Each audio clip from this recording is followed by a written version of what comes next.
Bonsoir les amis, et nous nous retrouvons donc pour l'étude de la paracha de Balak, d'après les enseignements du Rav Kashtiel.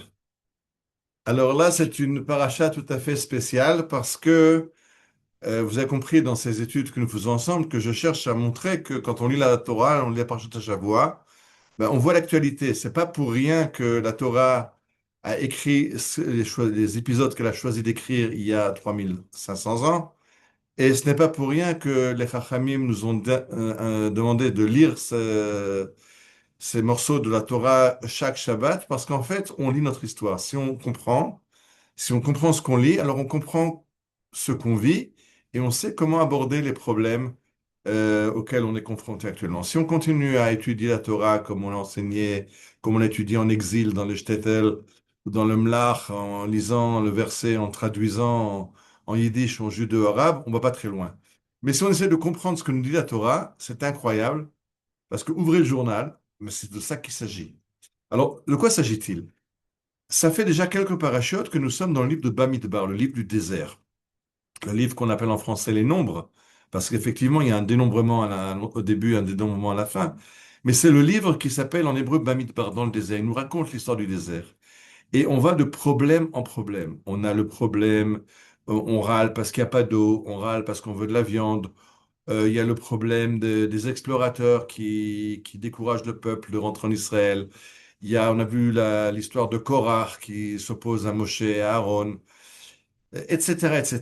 Des problèmes énormément. Mais tous ces problèmes sont internes au peuple d'Israël. C'est des contestations internes. On conteste le leadership de Moshe, on conteste le fait d'être dans le désert. C'est des problèmes internes de la société israélienne, la société des Béné Israël. Pardon. Alors que là, maintenant, on est pour la première fois confronté aux nations. Enfin, c'est pas la première fois. La semaine dernière, déjà dans Choukat, je vous avais expliqué que la paracha de Choukat, c'est en fait la charnière. On passe de la génération du désert qui meurt dans le désert à à la nouvelle génération qui va rentrer en Eretz Israël. Et donc, l'ancien leadership d'Aaron, de Myriam cède la place, Moshe est disqualifié, et on commence à se préparer en rentrer en Israël. Et à la fin de la paracha, on a une confrontation avec trois peuples, avec Ammon, Moab et Édom. Dans ces trois confrontations, c'est Israël qui prend les devants. On demande à ces peuples, laissez-nous passer. Nous sommes en route vers notre terre, à nous, la terre d'Israël. Et pour y arriver, il faut qu'on passe par chez vous. Alors laissez-nous traverser. On ne vous fera pas la guerre. Au contraire, quand on va avoir besoin de s'alimenter, de se ravitailler, on va vous acheter de quoi manger, on va vous acheter de l'eau, donc vous allez y gagner de l'argent. Juste laissez-nous traverser vos territoires. Et ces peuples refusent. Et alors arrivent les deux rois, Sichon et Og, qui non seulement vont pas nous laisser passer vers Israël, mais vont nous faire la guerre. Alors ça, c'était la semaine dernière. On essaye de passer, on demande un passage à des peuples qui nous le refusent. Cette semaine, on avance encore un cran. Parce que Balak, le roi de Moab, n'est pas en guerre contre Israël. Israël n'a aucune revendication territoriale contre le territoire de Moab. Au contraire, Dieu a dit à Israël, Moab, je l'ai donné à Moab, qui est un fils de Lot, donc le neveu d'Abraham, ce sont de la famille. Et donc, je ne te donnerai pas leur pays, c'est à Moab. Donc, ne fais pas de guerre avec eux. Et Balak, le roi de Moab, va aller contacter Bilham, le prophète des nations, par le biais de nos autres peuples Midian, pour dire comment est-ce qu'on peut maudire Israël pour bloquer l'entrée du peuple d'Israël dans la terre d'Israël. Alors c'est incroyable parce qu'on n'a aucune revendication sur son territoire. Qu'est-ce que ça peut lui faire que le peuple d'Israël veuille rentrer en Israël et il cherche à empêcher ça? De quelle façon il cherche à empêcher ça? Il a vu la semaine dernière qu'on s'est attaqué à Sichon et Og, qui avaient ouvert les hostilités, et on les a détruits. Et donc il a très peur. Il dit, je ne suis pas capable de gérer une confrontation militaire avec Israël. Leur Dieu est trop puissant. Donc on va essayer par la malédiction, on va essayer par la magie. Et donc on va amener Bilam, il va les maudire, et comme ça, on va réussir à se débarrasser d'Israël. Ils ne pourront pas rentrer sur leur terre. Et donc, il est allé contacter Midian, parce que Midian, c'est le peuple où Moshe a grandi. Moshe, qui a dû fuir l'Égypte, était chez Yitro, dans le pays de Midian.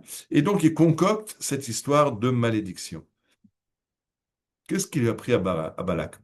Alors, on a un très beau commentateur commentaire chassidique du Shem Mishmuel, le rabbi de Soratchov, qui a 150 ans, qui nous explique que le problème, c'est que Balak, effectivement, n'a pas de revendication contre Israël, mais ça le dérange qu'Israël rentre sur sa terre. Tant qu'Israël est un peuple bizarre, avec sa Torah, son Dieu unique, et qu'il vit dans le désert, il dérange personne. Il n'a qu'à continuer à étudier la Torah, il n'a qu'à continuer à servir son Dieu unique, il ne nous dérange pas. Un peu comme le juif de l'exil. Bon, des fois, on le pogromise, mais en général, c'est parce qu'on veut voler son argent. Et... Mais il dérange pas trop. Mais quand le peuple d'Israël revient sur sa terre, alors là, on dérange et on dérange en grand. Je vous rappelle que chaque année, il y a l'ONU dépose des motions contre des pays qui bafouent les droits de l'homme. Alors, je sais pas, en moyenne, je donne des chiffres aléatoires, je ne me rappelle plus les chiffres, mais juste pour avoir une idée, ça donne l'idée, même si mes chiffres sont faux. Il y aura une motion de censure contre la Corée du Nord, il y en aura deux contre la Russie, il y en aura trois contre la Chine, zéro contre l'Iran, zéro contre des potentats africains qui massacrent leur population. Et puis il y aura 120 motions de censure contre Israël, qui bafouent les droits de l'homme, etc. Tout le monde comprend que c'est un mensonge. Il n'y a rien de vrai là-dedans. Israël est un pays démocratique, un pays au contraire, même à Gaza, quand on fait la guerre, on alimente les Gazaouites, on leur donne à boire, on leur donne à manger. Quand on attaque au Liban, à la Dahia, en plein Beyrouth, une demi-heure avant, on dit évacuer tel et tel bâtiment, telle et telle rue, on donne l'adresse. Là, on va frapper, évacuer. C'est pour ça qu'il y a très peu de victimes civiles. Israël fait des guerres tout à fait spéciales en respectant la vie humaine. Et ça dérange profondément. Parce qu'Israël est en train d'amener au monde une nouvelle façon de gérer le monde. Le monde géré par des intérêts. On voit actuellement ce qui se passe avec l'Amérique. Trump a commencé avec de belles déclarations. On va se battre contre le evil, contre les méchants, on va détruire le mal qui est l'empire du mal qui est l'Iran. Mais tout à coup, non, en fait, ce qu'on veut, c'est que le dollar soit haut, que le pétrole soit bas. Alors on va céder à l'Iran. Détruire le mal, c'est important, mais que le dollar soit fort et qu'on fasse beaucoup d'argent, c'est plus important. C'est comme ça que les nations se conduisent. Israël a des objectifs beaucoup plus nobles, beaucoup plus larges, d'amener une confrontation et une destruction du mal pour amener le bien dans le monde. Et ça dérange profondément. Parce qu'en fait, ce sont deux conceptions du monde qui s'opposent. Il y a une conception qui est la conception idolâtre.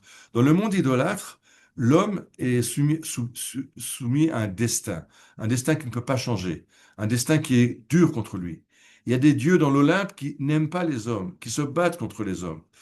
C'est un monde profondément pessimiste. Les Grecs, qui sont le peuple qui a amené la culture, qui continue jusqu'aujourd'hui, la culture moderne, les lettres, le théâtre, au théâtre grec, on va voir des tragédies. C'est tragique, c'est toujours des catastrophes. Et c'est problématique. Le monde est un monde difficile où les dieux gardent le feu pour que les hommes n'aient pas le feu. Il faut que Prométhée aille le voler aux dieux. Alors que dans la Torah, c'est le contraire. C'est Dieu qui enseigne à Adam comment faire le feu. Et c'est pour ça qu'à la fin du Shabbat, on allume deux bougies pour se rappeler cet enseignement de Dieu qui a donné à Adam le feu pour pouvoir travailler les métaux, pour pouvoir cuire sa nourriture, etc., faire marcher des moteurs, etc. Donc, le monde juif est un monde optimiste. Le monde idolâtre, un monde pessimiste. Et comment il va finir? Ben, dans ce monde terrible, il finira en apocalypse. Il y aura une destruction totale, il y aura un Armageddon, une bataille finale, et puis une apocalypse, et le monde finit. Et on voit ça aujourd'hui. Alors, le monde finira dans une catastrophe climatique, il n'y aura plus à manger, il n'y aura plus d'eau, il y aura des épidémies qui vont décimer la planète, comme il y a eu les météorites qui ont tué les dinosaures il y a tant et tant de millions d'années. C'est pessimiste. Et le peuple juif vient avec une vision tout à fait optimiste. Dieu est bon. Il a créé un homme par sa bonté. L'homme est capable d'être droit. Le roi Salomon nous dit, Va Elohim asa et Adam yachar. Dieu crée un homme droit. L'homme peut devenir tordu. Il peut lui-même se tordre ou par une mauvaise éducation ou parce qu'il cède à des instincts. Mais à la base, chaque matin, quand on se réveille, on va dire Elohai, Neshama, Shlatatabi, Tehorai. Tu nous as donné une âme pure et on est capable du bien.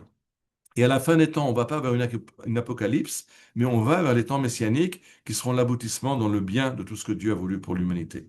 Et ces deux conceptions qui s'opposent, c'est ce qui se passe avec Balak. Il dit, je ne veux pas d'un peuple d'Israël sur sa terre. Je ne veux pas d'un peuple d'Israël qui va me changer ma façon de vivre. Bon, elle est terrible, ma façon de vivre. Je suis soumis à un destin aveugle. C'est tragique, mais j'ai l'habitude de vivre comme ça. On n'aime pas le changement. Et donc, si Israël veut me proposer de changer, ben, je ne vais pas laisser Israël donner un exemple d'une autre façon d'être homme que la façon qu'on connaît. Et ce qu'a voulu faire Balak il y a 3500 ans, c'est ce qu'on vit aujourd'hui. Il suffit de voir les médias, ouvrez votre chaîne préférée et vous allez voir comment Israël est capable de tous les crimes contre l'humanité. Israël est un pays qui est dangereux pour l'humanité. Il faut bloquer Israël. Si on peut le détruire, c'est encore mieux. C'est en fait Balak à l'indice actuel. Le peuple d'Israël, quand il est en exil, on peut encore à la limite le supporter. Pas toujours facile, hein, on a quand même fini avec la Shoah. Mais en gros, on peut encore, les goïms peuvent se débrouiller avec un Israël en exil.